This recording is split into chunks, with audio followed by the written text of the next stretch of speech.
Ok, il est là.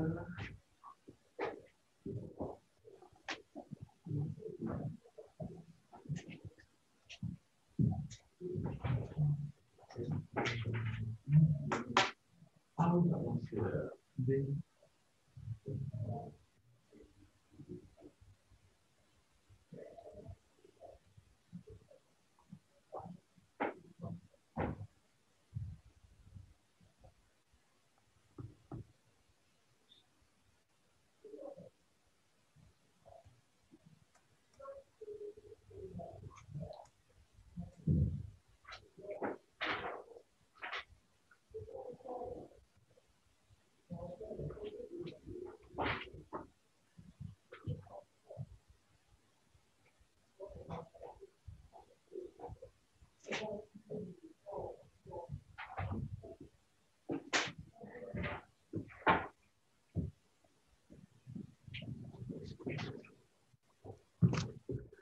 Ok, très bien. Et on commence notre TD habituel. Et, ok, en tout cas, Ok, ok, d'accord. Ok, en tout cas, c'est le premier contre continu, donc peut-être, ouais, je n'ai pas bien contrôlé la difficulté, mais je vais voir le résultat et on peut ajuster euh, un petit peu la difficulté selon votre résultat.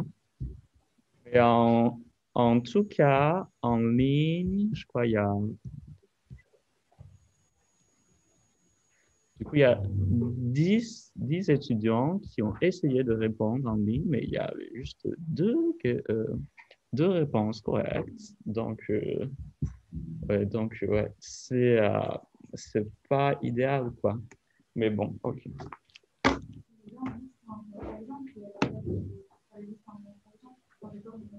En ligne, la version, c'est juste que vous écrivez le chiffre et il y a le algorithme qui le vérifie directement. Ouais.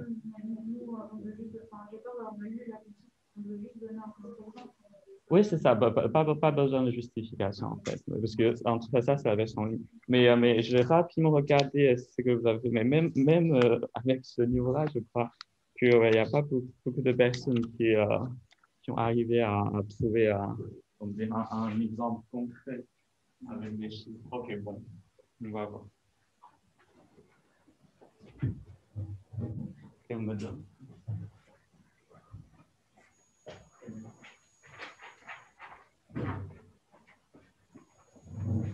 OK. Parce qu'au début, j'avais envie de parler de ça jeudi, que après avoir connu les résultats, mais maintenant, je crois que je sais plus ou moins vos réponses, donc on va regarder ça directement. Parce que, OK, je croyais que c'était facile, mais apparemment, peut-être pas tellement. OK, donc pour ceux qui sont à distance, vous avez des chiffres un peu différents, mais OK, on va regarder juste le cas particulier.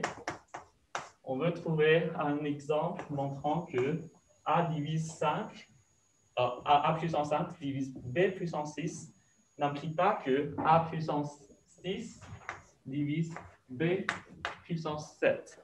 D'accord? OK. Pour les versions aléatoires, vous avez des chiffres qui est entre 5 et 9, je crois. Et parfois la différence entre ces deux chiffres, c'est 1, parfois c'est 2, mais c'est pareil. Si vous connaissez l'idée essentielle, c'est exactement la même chose. D'accord? OK. Du coup, comme on a déjà vu, pour ce type de question de divisibilité, surtout avec les indices de puissance comme ça, comment on peut faire? Oui, on trouve un exemple qui est vrai pour A puissance 5 divise B puissance 6, mais qui est faux pour A divise B. Oui, c'est ça. Oui. Il suffit de multiplier les deux pour tomber sur A puissance 6. Vous voulez dire qu'on peut, par exemple, faire comme ça et vous comparer ça, c'est ça? Ou... En fait, on trouve deux noms qui vérifient. Oui, c'est ça, oui, bien sûr, oui, c'est ça. Mais qui vérifient. Oui, c'est ça, parce que ça, c'est juste la question. Oui. Du coup, ça, c'est un exemple qui montre ça. Du coup, on veut trouver ça, on veut trouver deux nombres qui vérifient ça, mais qui ne vérifient pas ça, d'accord? OK, du coup, on utilise les variations périodiques. Du coup, on fixe juste un P première quelconque pour l'instant. Donc, ça veut dire quoi? Ça veut dire la variation de A puissance 5 est plus petite que la variation de B puissance 6 pour tout K. D'accord? Et ça, par les propriétés de la fonction de variation, c'est juste ça. OK, ça, c'est des conditions équivalentes. Ça veut dire encore quoi? OK, du coup, ça, c'est la condition qu'on a ici, mais on veut trouver que même si cette condition est satisfaite, on ne peut pas forcément avoir. Du coup, ici, c'est exactement pareil, parallèle.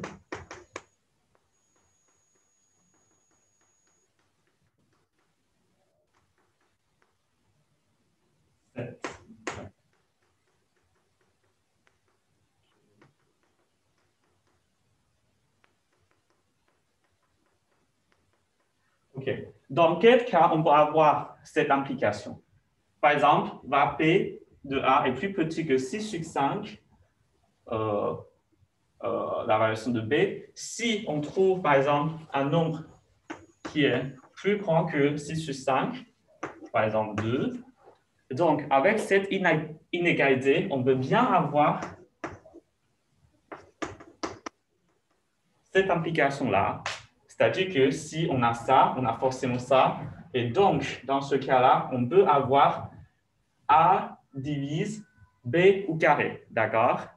Mais ici, pourquoi ce n'est pas le cas? Parce que 6 sur 5 est plus grand que 7 sur 10. D'accord? Du coup, c'est pour ça qu'on n'a pas cette implication. Donc, comment trouver un contre-exemple? Il faut juste trouver un nombre qui est dans cet intervalle. D'accord? Donc, on veut trouver un nombre donc, qui sert à mettre ici, qui est plus grand que 7 sur 6, mais plus petit que 6 sur 5. Donc, dans ce cas-là, cette condition est satisfaite, mais pas cette condition. D'accord? OK. Donc,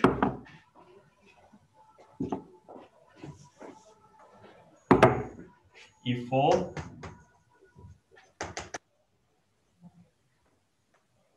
trouver A et B. En fait, pour trouver A et B, dans cette question, c'est essentiellement de trouver VP de A et VP de B. D'accord? Donc, on veut trouver VP de A et VP de B tel que ça, c'est satisfait. Mais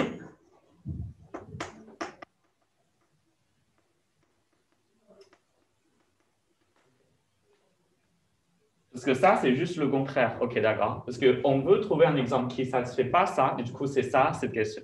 Du coup, c'est ça. OK? Ça, c'est juste l'équivalence. Donc, on veut trouver deux nombres entiers qui est plus petit que ça, mais plus grand que ça. Comment on peut faire? Donc, on peut. Du coup, c'est juste la question de comparer ces deux fractions, quoi. Donc, ça, c'est. On veut avoir,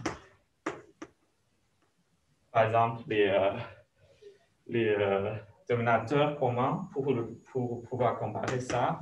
Du coup, ça, c'est 36 sur 30. Ça, c'est 35 sur 30. Donc, il faut trouver un nombre qui est entre les deux. On peut trouver, par exemple, 35,5 sur 30, mais on veut un nombre entier. Du coup, ça, ce n'est pas autorisé. Du coup, on peut avoir, par exemple, fois 2. Donc, c'est 2. 76 sur 13. D'accord? C'est-à-dire que 71.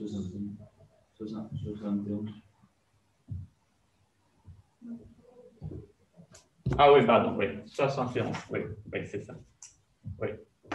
C'est-à-dire que dès qu'on a trouvé ces deux nombres, peut-être que VB de A est égal à 71 sur 13 VB de B, pour juste un nombre premier P, on a un contre-exemple. Donc, maintenant, comment on peut faire? On peut juste prendre, par exemple, VP de A qui est égal à 71 et VP de B qui est égal à 30. Donc, on prend P égal à 2, par exemple. D'accord?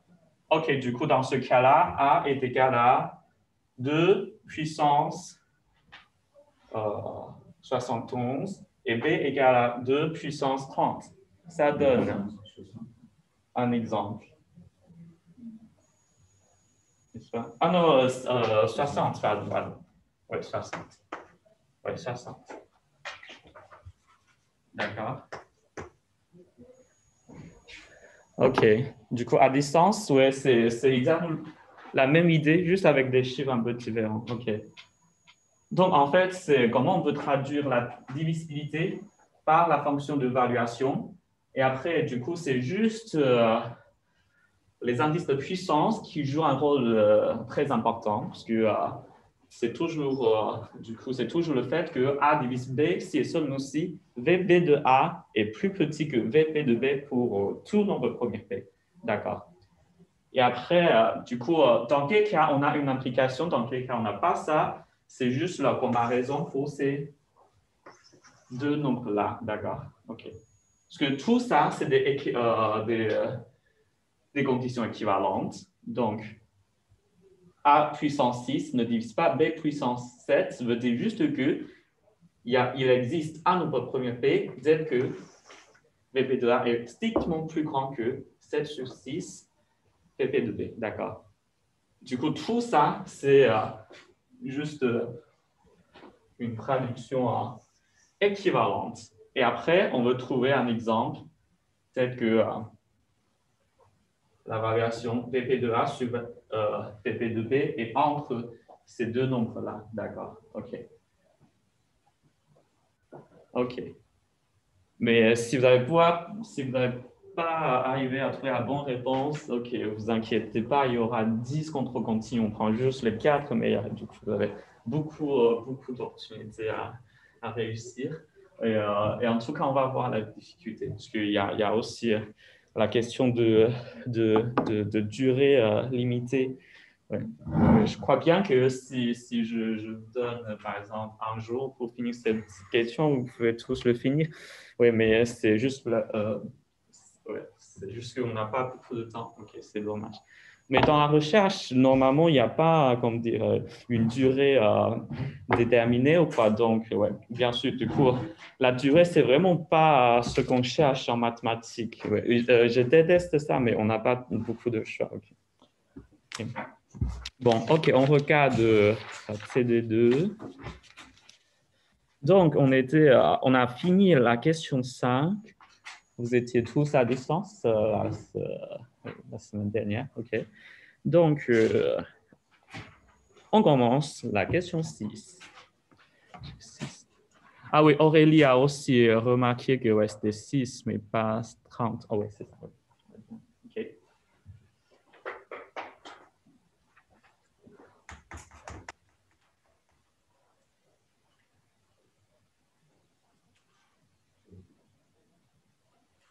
Okay. Qui veut venir au tableau pour écrire l'exercice 6? Qui a fini ça? Oui, Sarah? Oui. Déjà, très bien, oui.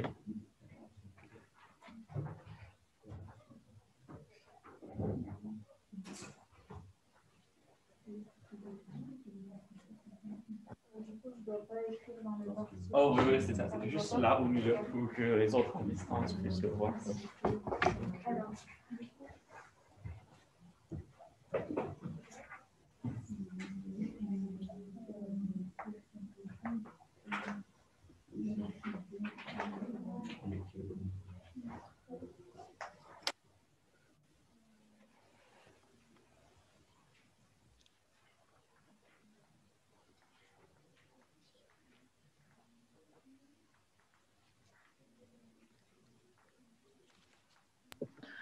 Est-ce que tu peux écrire plus grand, s'il te plaît?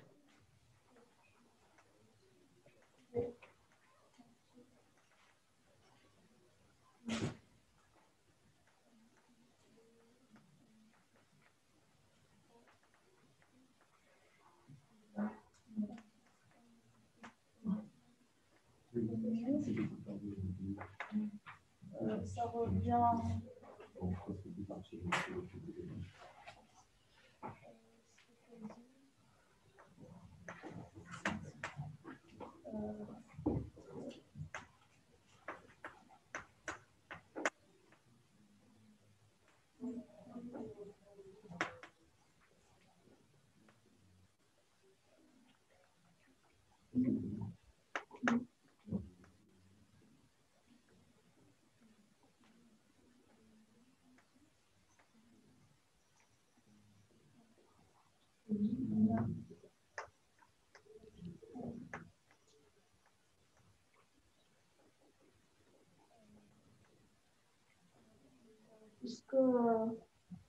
Puisque I appartient à cet intervalle-là, on a n, enfin, factoriel n qui est divisé par I.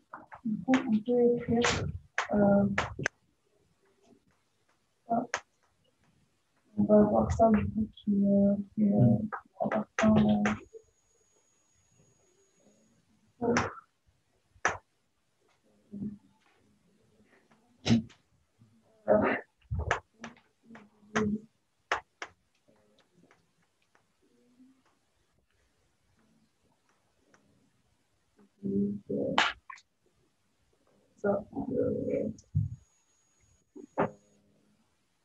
ça.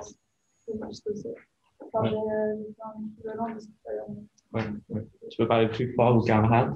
Okay. Donc, Sarah, elle a écrit, du coup, tu peux expliquer. Ouais.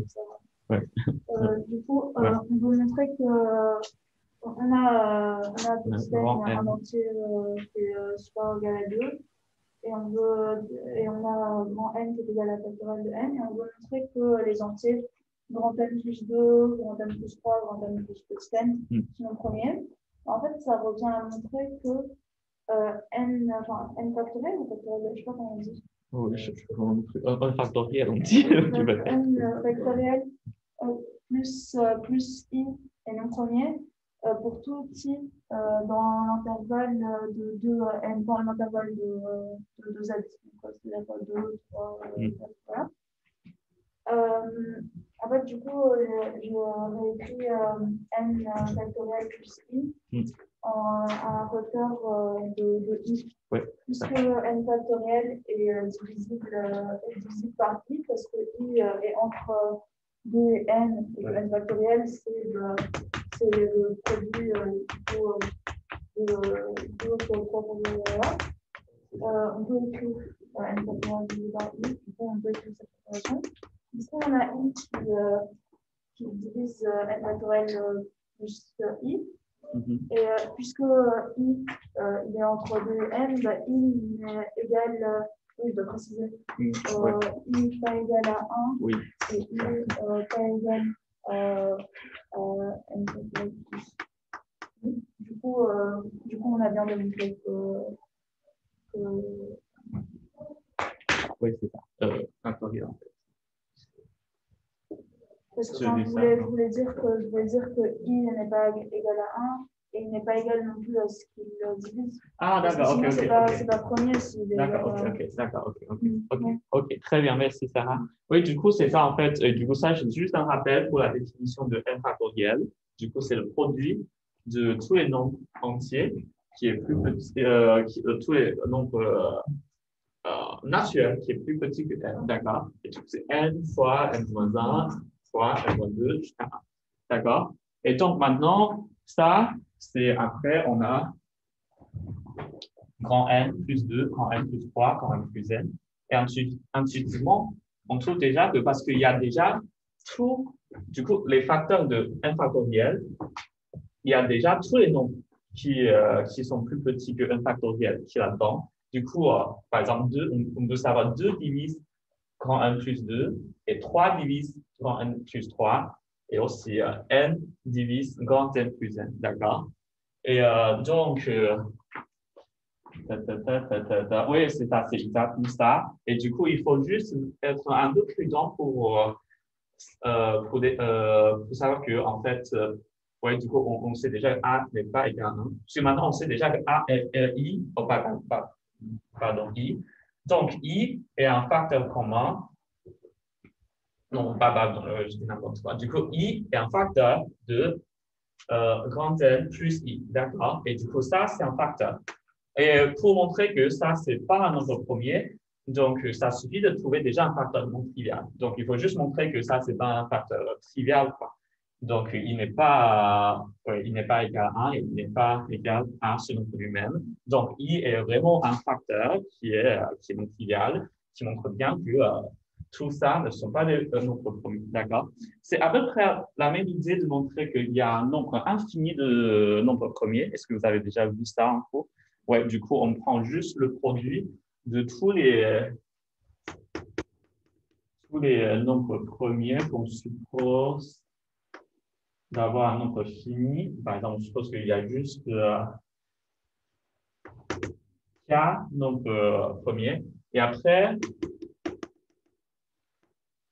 on fait ce produit, c'est plus 1, et on sait déjà qu'il y a tous les nombres premiers qui existent déjà, qu'on suppose, ne disent pas ce truc-là. D'accord? Et du coup, ça montre qu'il y a un nombre infini de nombres premiers. Et du coup, ici, c'est à peu près la même idée. C'est que c'est la question de divisibilité, et du coup, on va trouver les facteurs. Et du coup, on peut créer un nombre en juste prenant tous les facteurs qu'on connaît déjà. D'accord? Et donc, pour la deuxième question, en fait, on peut juste utiliser la première question. Du coup, ça peut être un collégial, c'est-à-dire qu'on prend juste n égale à 10 factoriel. Donc, comme ça, OK. 11, OK, pardon, ouais, parce que ici, ouais, c'est de 2 à n. Du coup, il y a n moins 1 nombre ici. Donc, si on prend, OK, n égale à 11, et après, on a grand n qui est égal à 11 factoriel. Et ça, c'est juste un corollaire de la question. Mais en fait, on peut faire un peu mieux, c'est-à-dire que si vous me trouvez un nombre strictement plus petit que ça, systématiquement, qui satisfait à une condition donnée, par exemple 10 ou 20 nombres consécutifs qui ne sont pas premiers, en fait, il suffit de juste prendre le produit de tous les nombres premiers qui est plus petit que 10 ou 11. Okay. Par exemple, ici, on prend juste tous les nombres premiers qui sont plus petits que 10 ou 11. Du coup, c'est 10, ok, on dit. Du coup, c'est juste 2, 3, 5, 2, 3, 5, 7. Et après, j'affirme que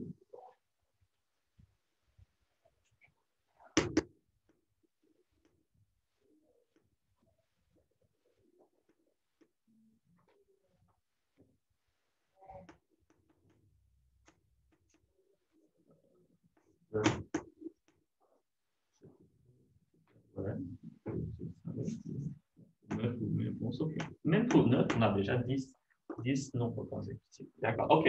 Oui, donc, on dit, j'affirme que, en fait, pour ça satisfait déjà la condition. Qu'on cherche que pour I, qui est plus petit que 9, disons, on sait déjà que tous les nombres, du coup, ça, comme dire, du coup, il y a au moins 2, 3, 5 ou 7 qui divisent I, d'accord? Parce que ça, c'est ce qu'on a dit de chercher. On cherche juste. OK. On a trouvé tous les nombres premiers qui est plus petit que 10. Donc, pour un nombre qui est plus petit que 10, il est soit un nombre premier qui est déjà dans ce produit, il est soit divisible par qui a un multiple de tout ça, d'accord? Et du coup, ça, c'est toujours divisible par 2, 3, 5 ou 7. D'accord, OK. Donc, ici, on peut juste prendre ça et qui est un résultat de mieux. Et donc, en général, si on veut trouver n nombres consécutifs qui ne sont pas premiers. Il faut juste prendre le produit de tous les nombres premiers qui est plus petit que ce nombre donné. Et après, on fait plus 1, plus 2, jusqu'à plus 34. Oui. Et là, il marche multiplié est égal à 1. Il est égal à 1. Je n'ai pas calculé. Ah oui, pardon. Oui, je fais une erreur. Il faut commencer par... ouais.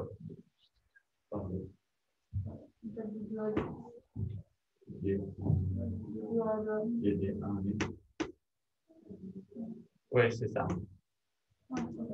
Oui, il faut être un peu prudent. Oui, pardon. Oui, c'est ça. Oui, dans ce genre de questions, par exemple, on dit n nombres consécutifs. Parfois, il faut être vraiment prudent si on doit ajouter, par exemple, n plus 1 ou quelque chose. Oui, c'est ça, oui. Oui, exactement. Oui, vous avez raison, oui. Oui, pardon, oui. Parce que ici, ça marche à partir de 2, d'accord, ok. Oui, pardon. Parce que pour 1, ça ne marche pas du tout, parce que ça, c'est juste la méthode qu'on a utilisée pour vous montrer qu'il y a un nombre infini de nombres premiers. D'accord, oui. Ça, il doit commencer à partir de 2 et pour avoir 10 nombres, et ça doit finir à 11. Mais 11 est déjà un nombre premier, donc on ajoute 11 ici. D'accord. OK.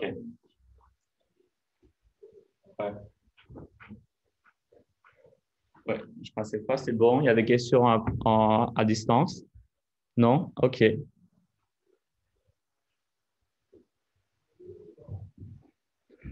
OK. Sinon, on peut continuer.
C'est bon? OK.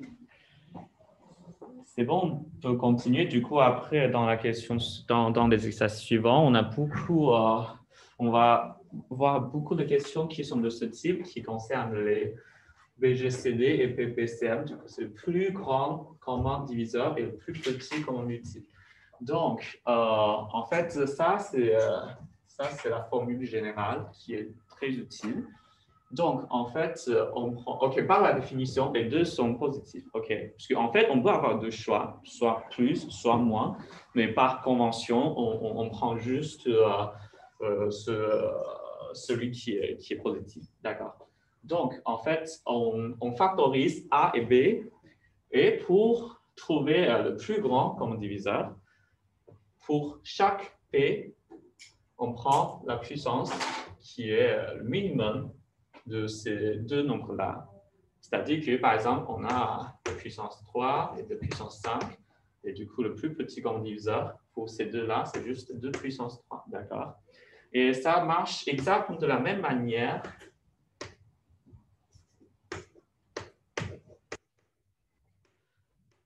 les autres nombres premiers qui apparaissent dans la factorisation. Et du coup, maintenant, on prend l'indice 4 qui est plus petit, d'accord? Et du coup, ce truc-là divise ces deux nombres en même temps, d'accord? OK. En fait, ça, c'est exactement une traduction de la divisibilité par la fonction de valuation. Parce que ça doit diviser A et B en même temps. C'est-à-dire que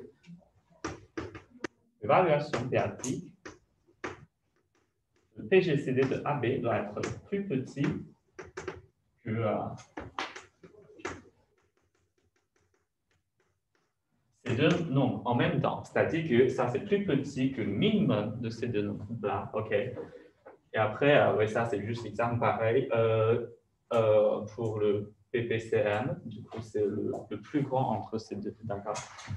Et après, du coup, on fait le produit pour tous les nombres premiers. En fait, ça, ce produit est bien défini parce qu'on sait déjà qu'il y a juste un nombre fini de nombres premiers tel que cet indice n'est pas nul, d'accord? Parce que pour la plupart des nombres premiers, ça, c'est juste 0, d'accord? Parce que par la factorisation, on a juste un nombre fini de nombres premiers qui apparaissent dans la factorisation d'un nombre entier, d'accord? Et du coup, ce produit est bien défini, c'est-à-dire qu'on a juste un nombre fini de termes là-dedans. OK. Donc, pour l'exercice 7, c'est juste ouais, un calcul direct. On factorise les deux et on essaie avec cette méthode pour tester que ça marche bien, pour avoir un exemple concret. Et donc,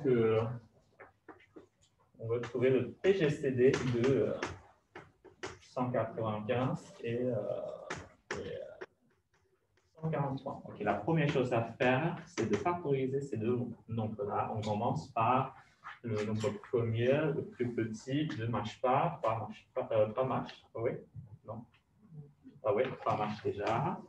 Oui, on peut faire on peut faire encore une fois cet exercice qu'on a fait pour la factorisation. 3. Et après 5, parce que le schéma se termine en 5. D'accord, OK.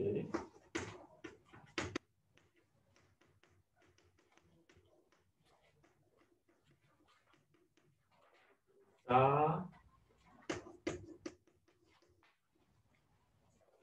OK. Donc, maintenant, on a une liste de nombres premiers qui apparaissent dans ces deux factorisations. C'est 30, 3, 5, 11 et 13. OK. Du coup, juste par cette formule, du coup, le minimum par rapport au nombre premier 3, du coup, ça, c'est 0 parce qu'il n'y a pas de facteur 3 qui apparaît dans la factorisation ici.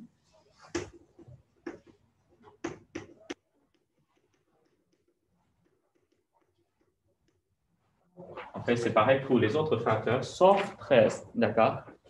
OK.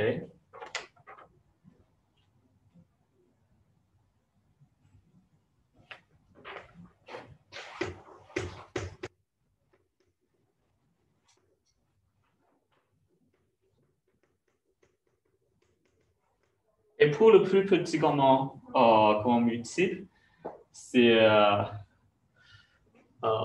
peu près le contraire, c'est qu'on prend le maximum, du coup on prend juste le reste. Donc on a déjà pris un 13, et du coup ce qui reste, c'est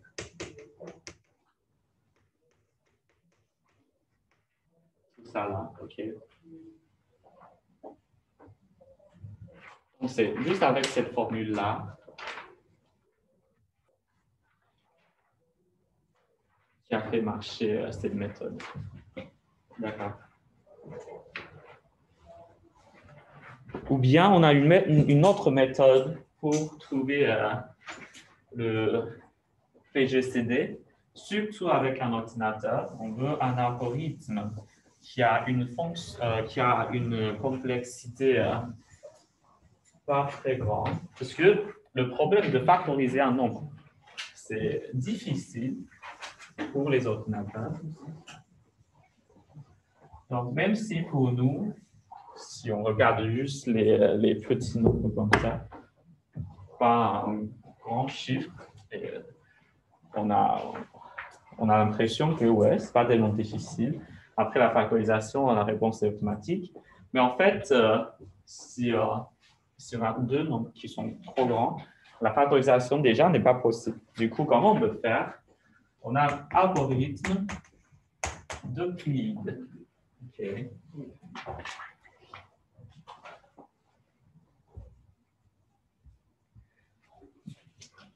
Qui a fait l'exercice 8?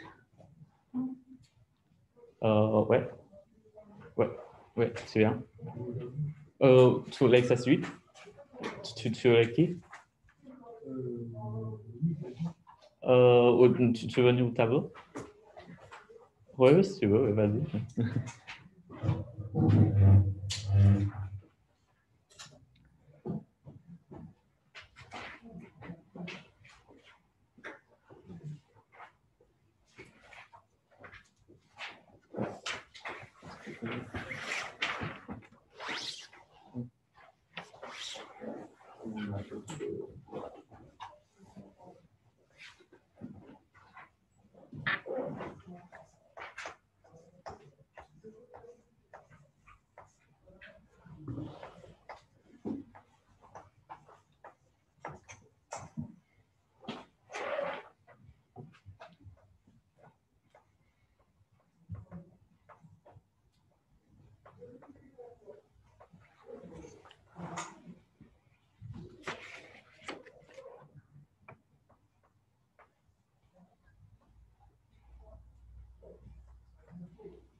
Oui, c'est ça.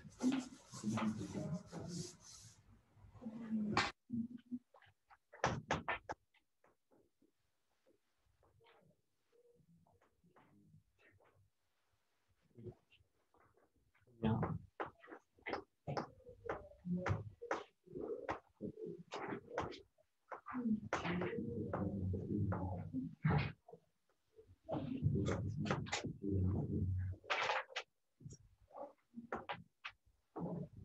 Oui, c'est ça. Après, est-ce qu'on peut trouver une relation de combinaison linéaire qui peut exprimer D comme une combinaison linéaire avec des coefficients entiers de 36 et 126.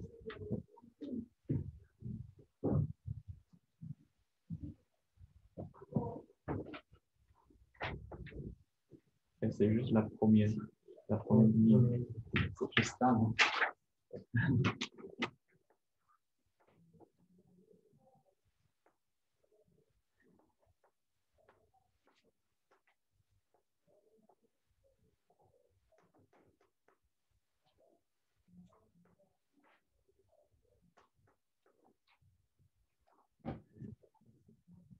Tu t'appelles?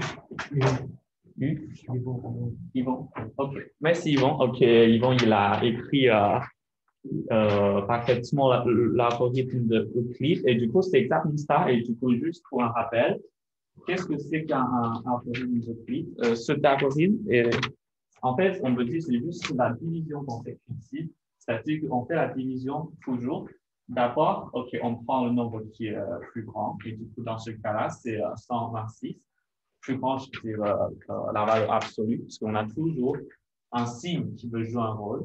Et du coup, on peut toujours négliger ce signe, puisque on peut toujours supposer que ça, c'est un nombre positif, parce qu'avec un signe, ça ne change pas du tout la factorisation. C'est juste qu'on ajoute encore un signe là dans la factorisation. Et du coup, maintenant, on prend le nombre qui est plus grand et on fait la division. On a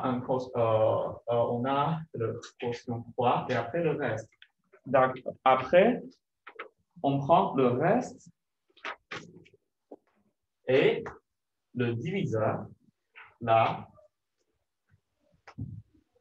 Et maintenant, on fait encore une division, mais avec ce reste-là, qui est le diviseur ici. Et on fait toujours ça, mais maintenant, on a déjà le reste 0, mais imagine que si on n'a pas encore 0, on prend ici encore 18, et après, ici, le reste ici, et on fait la division. Mais pourquoi ça nous permet de trouver le PGCD que toujours, si on a une division comme ça, c'est-à-dire que on divise A par B avec le reste R, tout ça, c'est divisible par le PGCD de A et B, d'accord? Mais bien sûr, avec la définition, on sait déjà que D divise A et D divise B. Mais ce qui est important dans cet algorithme-là, c'est que D divise aussi le reste. Pourquoi? Parce que c'est juste très simple. Parce que ça, c'est une combinaison linéaire avec des coefficients entiers. C'est ce qu'on a déjà vu. Pour la multiplication et l'addition, la divisibilité est conservée par ces deux opérations-là. D'accord? OK, du coup, D divise encore ce reste-là. Du coup, maintenant, il faut juste regarder le PGCD de ce reste avec ce diviseur-là. D'accord? Et après, on fait comme ça jusqu'au moment où on trouve 0. D'accord? Et après, le diviseur ici, c'est le PGCD. Donc, c'est très bien.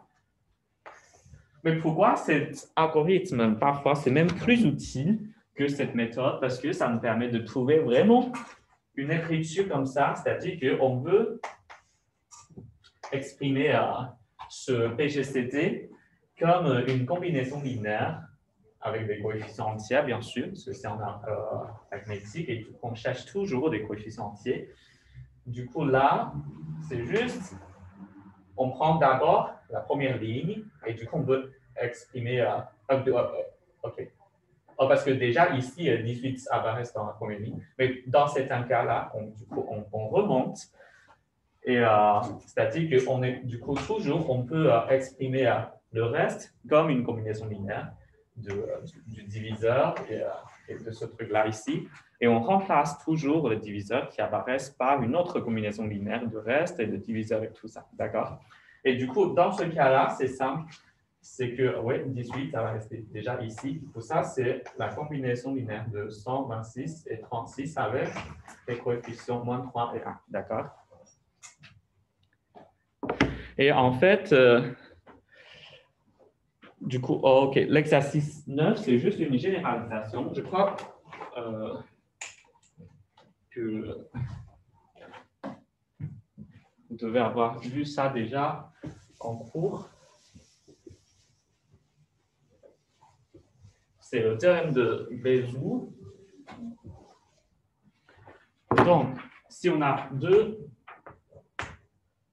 OK, A, Z, OK, ça c'est juste une notation. Ça veut dire juste que c'est l'ensemble de entiers qui sont les multiples de A, d'accord? Du coup, ça, c'est l'ensemble de tous les multiples de A.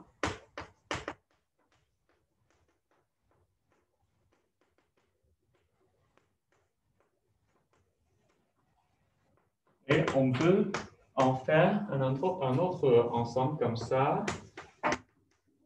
Et le théorème de Bézout dit que ça, c'est du coup les combinaisons linéaires avec des coefficients entiers pour A et B.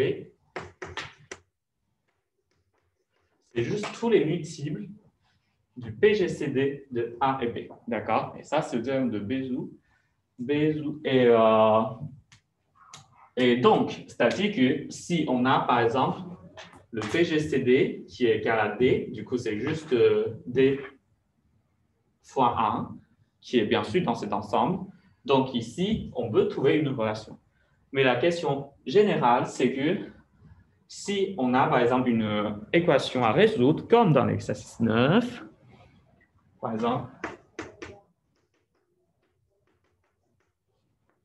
OK, Donc, avec le théorème de Bézout, on sait déjà que ça, c'est juste l'ensemble de tous les multiples du PGCD de 4 et 9, qui est égal à 1, d'accord? Mais du coup, la question, c'est comment on veut trouver ces X et Y.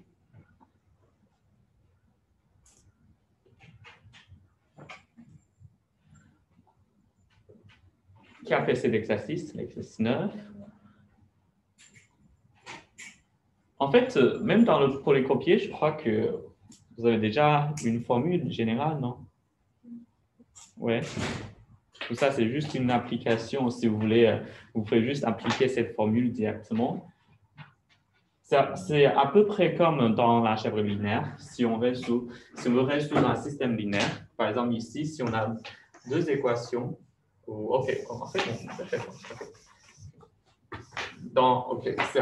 c'est très similaire. En algèbre linéaire, du coup, ça, c'est un système linéaire inhomogène et on cherche d'abord une solution spéciale, une solution particulière. Et après, on fait la différence et on a un système homogène. Et pour un système homogène en algèbre linéaire, on a déjà un théorème de rang et de tout ça qui nous permet de déterminer toutes les solutions.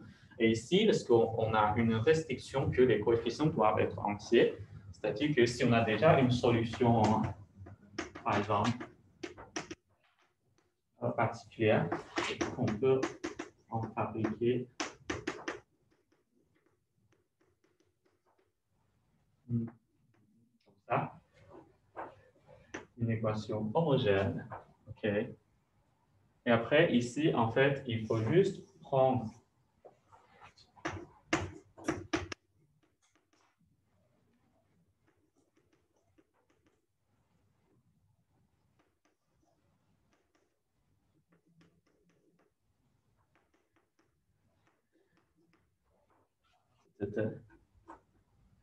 ouais, c'est ça, ouais.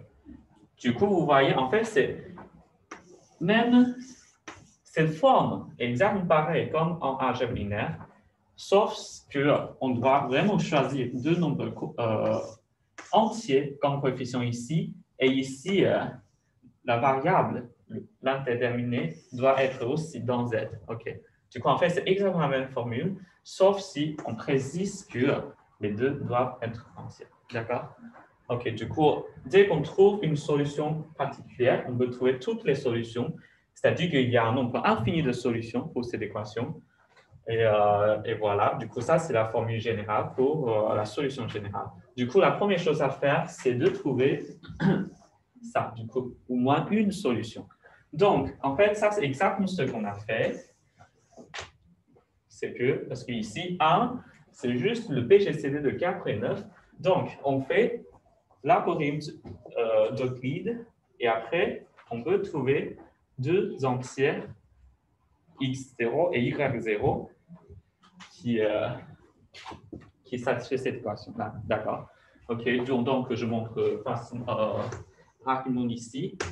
On fait l'algorithme d'Euclide. On divise 9 par 4. Il y a le reste 1. Ah bon, c'est trop bien, parce que c'est déjà le PGCD. Parce que ouais, si on veut faire vraiment formellement la deuxième étape, parce qu'on sait déjà que 1 divise tous les nombres. Et donc, ouais. Donc, on prend le diviseur 4 ici. Donc 0, oui, du coup, l'algorithme se termine ici. Et 1 et 9 moins 2. C'est-à-dire que ici, x0 est égal à moins 2 et y0 est égal à 9. Et après, x, du coup, une solution générale, c'est juste x égale à x0 qui est moins 2 moins 9 fois t. Et y est égal à y0 qui est 1 et plus 4 fois t. D'accord? OK. Par exemple, on peut faire le deuxième, parce qu'il y a 6 questions, mais je pense que ça ne vaut pas le coup de résoudre toutes ces questions-là, parce que c'est exactement la même idée. Je montre juste un autre exemple en prenant la question 3, par exemple. OK. Ouais, ça, c'est un peu différent. On va résoudre ça, du coup, d'abord par le théorème de Bézout.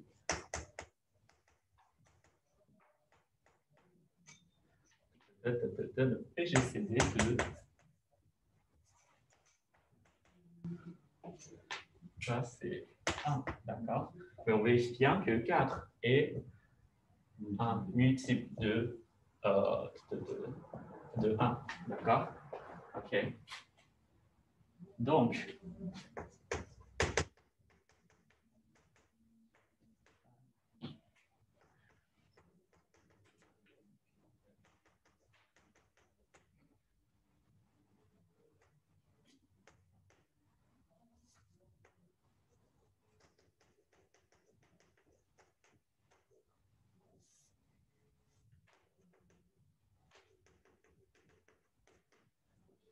OK.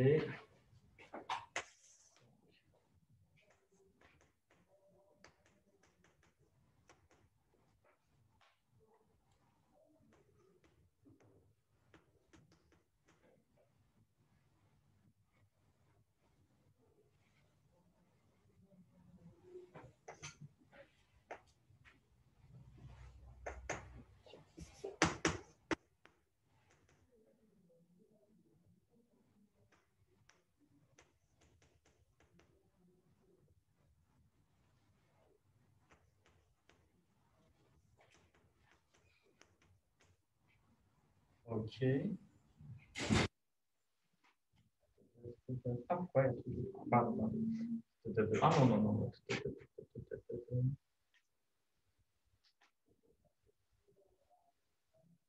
Oui, oui, je dois remplacer.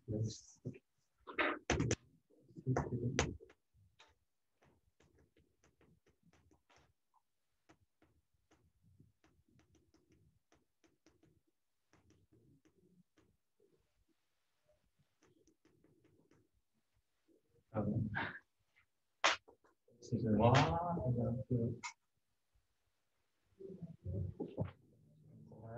Ah oui, pardon.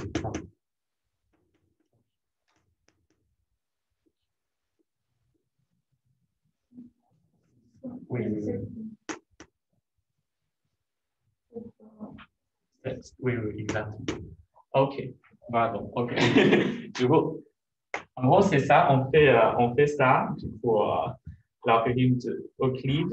Chaque fois, on fait la division et on prend le reste et on utilise le plus petit entre le reste et le diviseur et on utilise comme diviseur la division.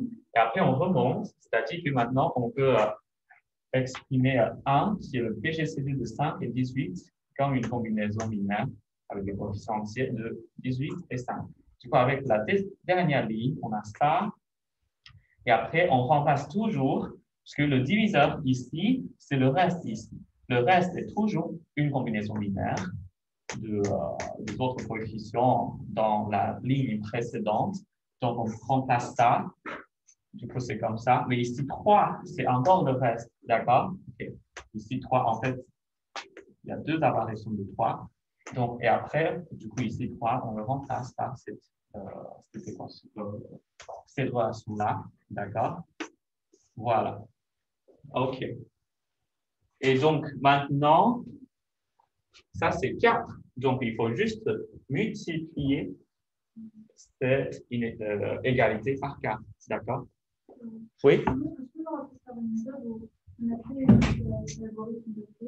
Oui. Après, à côté, à la première ligne, oui. On a écrit 3 en fonction de 18 et de 5. Oui. Deuxième ligne, 2 en fonction de 3 et de 5. Et du coup, dans la deuxième ligne, on remplace les 3. Ah oui, c'est-à-dire que chaque fois, on remplace directement, c'est ça? Après, on multiplie par 2, comme ça, on a 4 qui est égal à la combinaison linéaire. Ah oui, du coup, on peut toujours garder. C'est ça ce que tu veux dire? Là, on l'écrit en fonction de 3 et de 5. Et après, on est égal à. Oui, bien.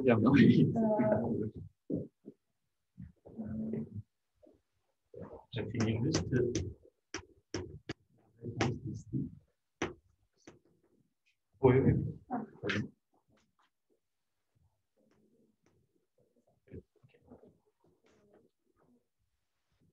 Là, on a 2 égal à 5 moins 3. Et du coup, ici, le 3, on le remplace par ce qu'on a fait ici.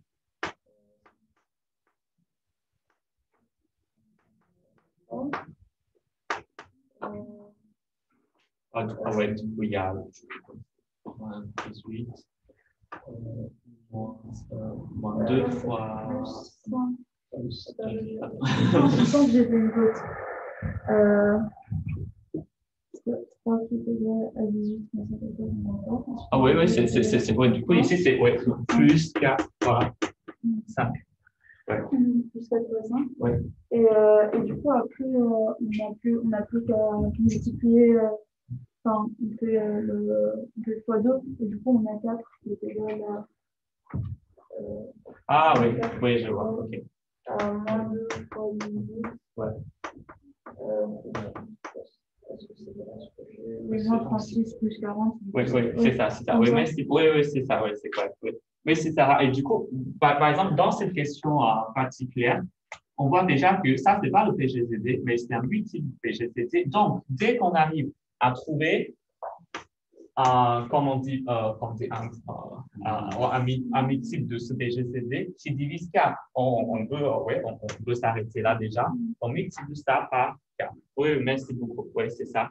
En fait, en général, on peut toujours faire ça avec 2 colonnes et du coup, on garde toujours la combinaison linéaire et du coup, à 1, on peut écrire facilement.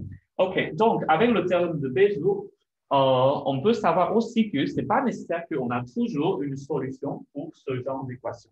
Parce que ça doit être dans l'ensemble de multiples du PGCD de 5 et 18. Mais ici, le PGCD de 5 et 18 est juste 1, et du coup, ça, c'est juste l'ensemble de tous les entiers. Mais si on imagine que, par exemple, dans la question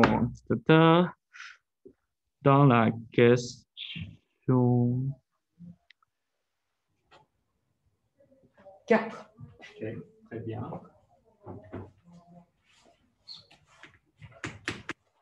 Dans la question 4, 6 fois x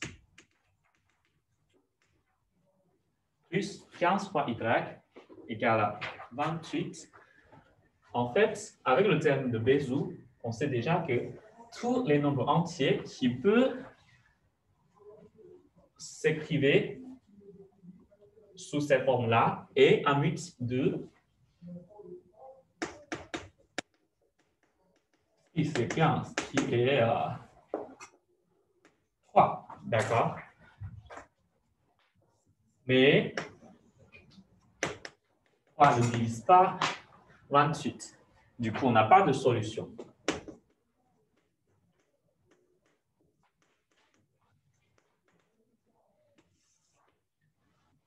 D'accord?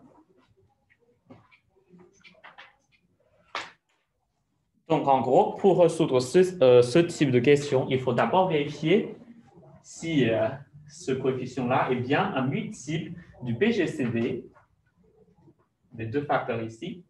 Et si oui, on peut continuer, on fait la programme d'Euclide pour trouver une solution particulière d'abord. Et après, la formule pour les solutions générales, c'est juste comme en algèbre linéaire, comme on résout un système linéaire. Ouais. Parce que ça, c'est aussi un système linéaire, c'est juste qu'on a beaucoup plus de restrictions que les coefficients doivent être dans Z. D'accord? Du coup, ça, c'est la méthode générale. Mais si on trouve que ça, ce n'est pas l'ultime du PGCD de ces 2 trucs-là, bon, on s'arrête, on peut dire qu'il n'y a pas de solution. D'accord? Par le théorème de Bézout.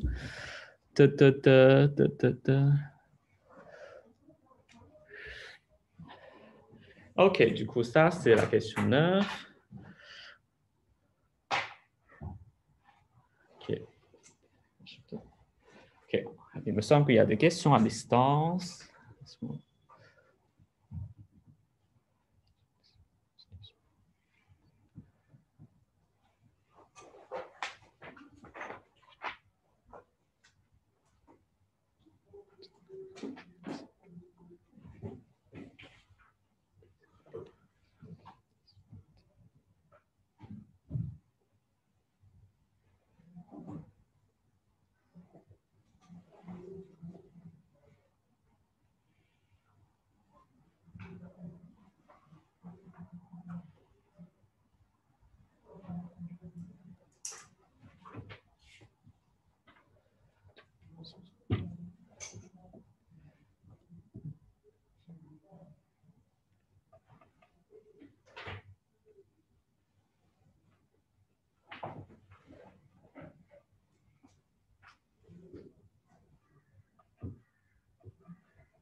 Raphaël a posé une question à distance.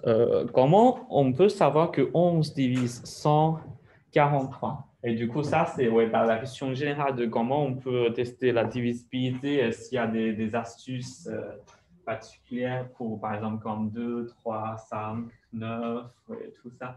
Mais bon, oui, ça existe. On peut regarder, par exemple, les chiffres les derniers chiffres et on fait, ça marche même pour, je crois, 13, 17. Oui, il y a des astuces comme ça. Mais en fait, j'aime pas trop ce type de technique parce que, en général, ça dépend vraiment de l'expression didatique. C'est-à-dire qu'on exprime ça en base de 10.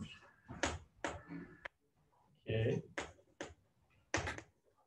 Et donc, c'est vraiment très particulier ici. Et donc, on peut, du coup, on se demande quel type de propriété arithmétique on peut déduire avec cette forme d'écriture. Mais ça, ce n'est pas intrinsèque, bien sûr. Et donc, par exemple, pour savoir les facteurs de 147, comme on a déjà vu, je crois, dans la première séance, il faut juste tester tous les nombres premiers tels que P au carré est plus petit que 147. D'accord?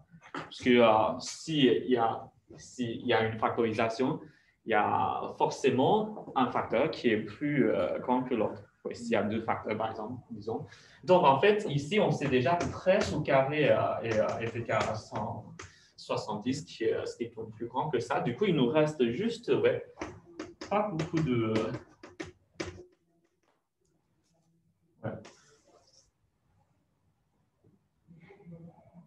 pas beaucoup de nombres premiers à tester, en fait.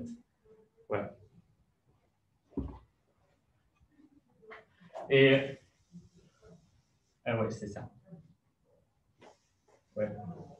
En fait, c'est aussi pour ça que, par exemple, ici, j'ai fait d'abord la factorisation pour trouver le PGCD. Mais dans ce cas-là, on n'a pas besoin de ça, d'accord? Parce que, je croyais que c'était facile à faire à la main, du coup, je le fais. Mais pour la machine, on sait déjà que, ça, c'est une question compliquée si le chiffre est assez gros. Donc, c'est pour ça qu'on préfère, en fait, l'algorithme d'Euclide. Et du coup, Raphaël, tu as vraiment raison.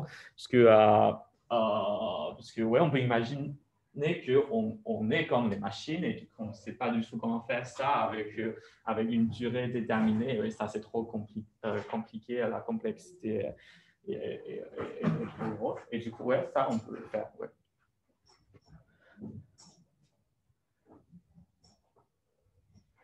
Ah ouais, Nikoko a répondu ça. C'est la même idée. Oui, c'est ça. Du coup, Nikoko a dit que il faut juste cette astuce de carré pour déterminer ça. Oui, c'est très bien. OK, je crois qu'on a du temps pour un dernier exercice pour aujourd'hui. Juste une question par rapport aux astuces. Je me souviens plus très bien, mais ça pour nous, c'était pas où on faisait une somme alternée. Ah oui, c'est ça. En fait, on peut le prouver. En fait, l'idée, c'est juste que, par exemple, on prend 10, 11, 4. Le principe, c'est qu'on veut juste utiliser tous les coefficients pour créer un multiple de 11. OK, mais 11, c'est 10 plus 1, on a AK. Et après, parce qu'ici, on a juste, disons, OK, OK, on prend par exemple. OK, c'est juste. OK, 10, OK.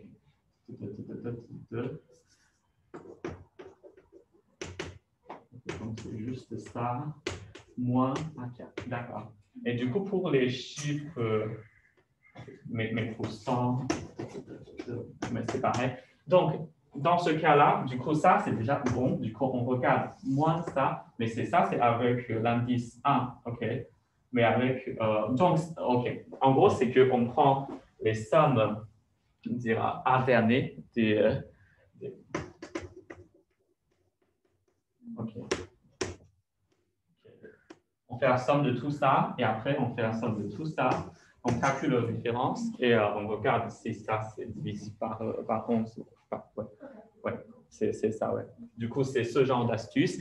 Ouais, si vous êtes intéressé, vous pouvez même réfléchir sur comment on peut utiliser ces écritures pour trouver d'autres astuces pour les autres. OK. D'accord, très bien. OK.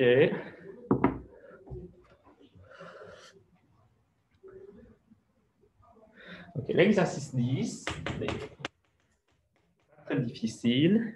C'est pour ça qu'on peut le terminer, je crois, juste en 4 minutes.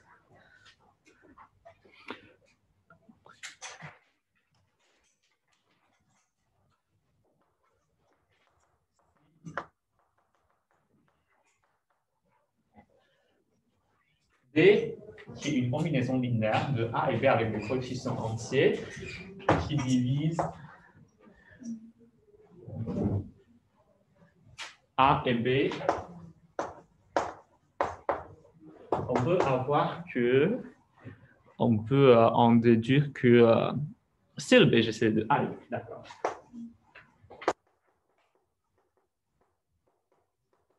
OK. Du coup, d'abord, par le théorème de Bézout, ça, c'est forcément un multiple de ça, d'accord? C'est-à-dire, ouais, on peut noter par exemple 2 0 qui est le vrai BGCD par la définition stricte, c'est-à-dire que le nombre positif qui est par exemple défini par la formule qu'on a vue, et par le théorème de Bézout, T est un multiple de D0. OK? Mais maintenant,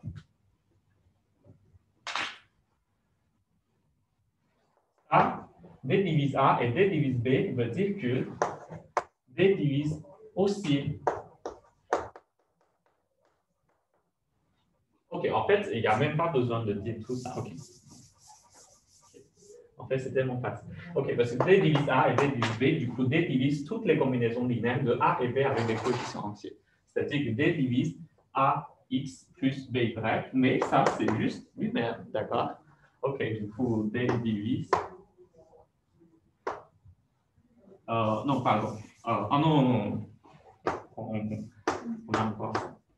Ça sert à rien. Les autres.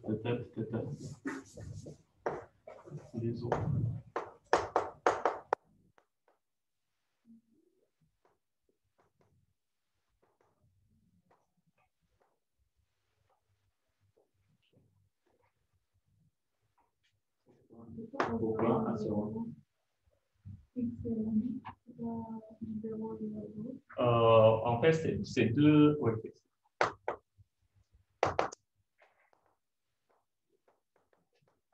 N'importe quel deux nombres entiers. OK, oui, je finis ça. OK.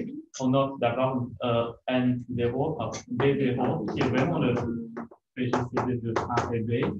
Et si D divise A et D divise B, c'est-à-dire que D est vraiment un commun diviseur de A et B, mais un commun diviseur divise le plus grand commun diviseur. Est-ce que vous avez vu ça? Oh. OK, d'accord. OK. OK, non. Wow. OK. OK. Donc, ça veut dire quoi? Ça veut dire que ça, c'est un diviseur commun de A et B.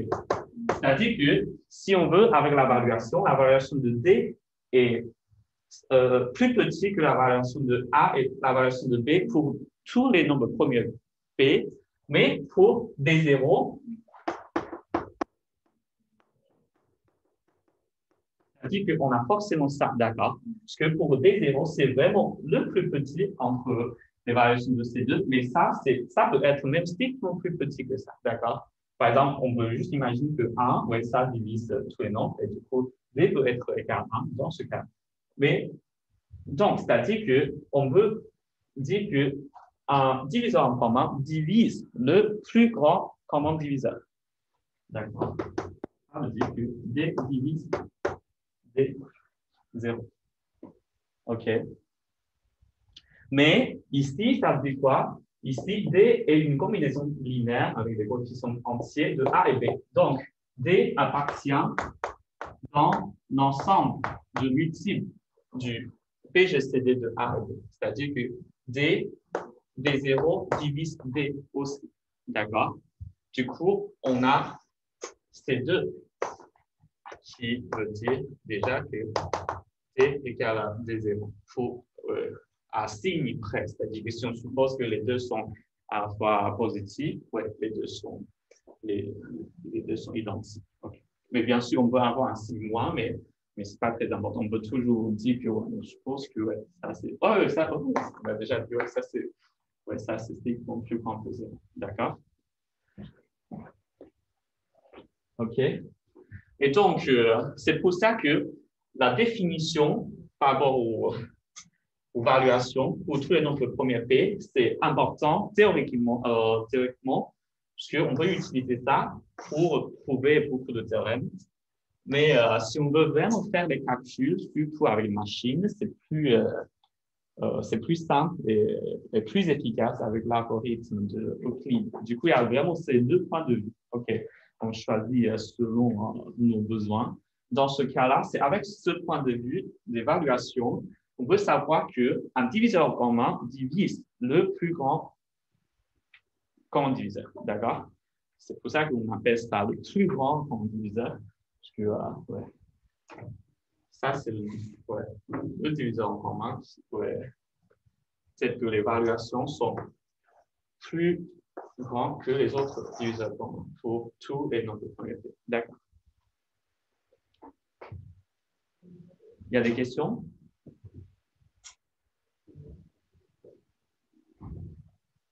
OK. Du coup, à partir de cette semaine, on fait les CSD toutes les semaines, comme demandé par prof d'Amphi. Donc, lundi prochain, on va avoir un autre CC qui va baser sur ce qu'on a vu jusqu'à aujourd'hui. OK? C'est-à-dire que les exercices qu'on va voir jeudi ne vont pas être contenus dans le CC lundi prochain. Mais jusqu'à aujourd'hui, tout ce qu'on a vu ici, et on va faire un CC sur ça lundi prochain. Du coup, vous serez à distance. Et voilà. Donc, je regarde s'il y a d'autres questions en ligne. Non, c'est bon. OK, s'il n'y a pas de questions, on fait comme ça. Et je crois que je vais mettre vos notes sur Moodle. Quand je finis la correction, vous pouvez aller sur Moodle pour voir. Et en tout cas, je vous rends ça jeudi. Okay.